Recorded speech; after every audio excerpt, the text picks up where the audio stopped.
Alhamdulillah, this subject is a very important subject, and it's the subject of the Rijal Allah. And the first thing I want to say about the Rijal Allah is that traditionally, Rijal Allah was not limited to the masculine gender.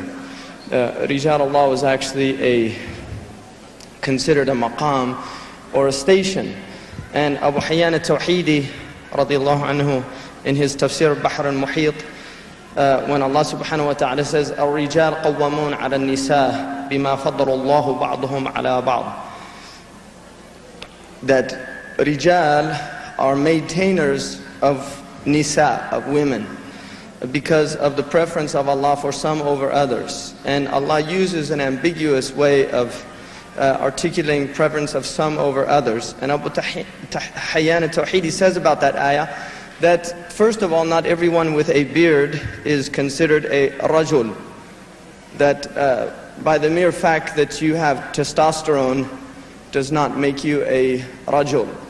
And he clarifies that further by saying that Allah gives, and this is called Tanbihul Kitab in tafsir, when Allah explains why something is something. So when Allah says Ar-Rijal Qawwamun ala Nisa, He says Bima, and the ba there is to indicate the cause. Bima faddala Allahu ba'dahum ala ba'd, because of what Allah has preferred some over others. And that ambiguity indicates that some women have preference over men also. Now he says about that the preference is in jihad, amr bil ma'ruf, nahi anil munkar, al-baqa bi asbab, al-qa'im bi, al-qiyam bi asbab baqa al-Islam, those people who study and learn knowledge, that is why Allah subhanahu wa ta'ala says that there is a preference of the rijal, is because they fight jihad fi sabilillah. They struggle in the way of Allah with their lives and their wealth. They command to good and they forbid evil. وَبِمَا أَنفَقُوا مِنْ أَمْوَالِهِمْ, and because of what they spend out from their wealth. Now if those criteria do not exist, then there's no qiyam, there's no fadl, there's no preference. If those criteria do not exist, in fact quite the opposite happens. The woman in the house who is raising a child or children and maintaining the house is in the station of a mujahida, according to the Prophet ﷺ. So if the woman is doing her jihad and the man is not doing his jihad, then she is preferred over the man quite clearly. And like the poet said, لو كانت النساء كما ذكرنا لفضل النساء على الرجال. If all of the women were like the one we mentioned, and he was talking about a great woman, then women would have clearly been preferred over men. So the preference is not a biological preference. It is a preference of action and behavior. And this is why many of the ulama used to say about women, and very fascinating thing about women, most of the women that excelled in Islamic sciences excelled in the science of hadith.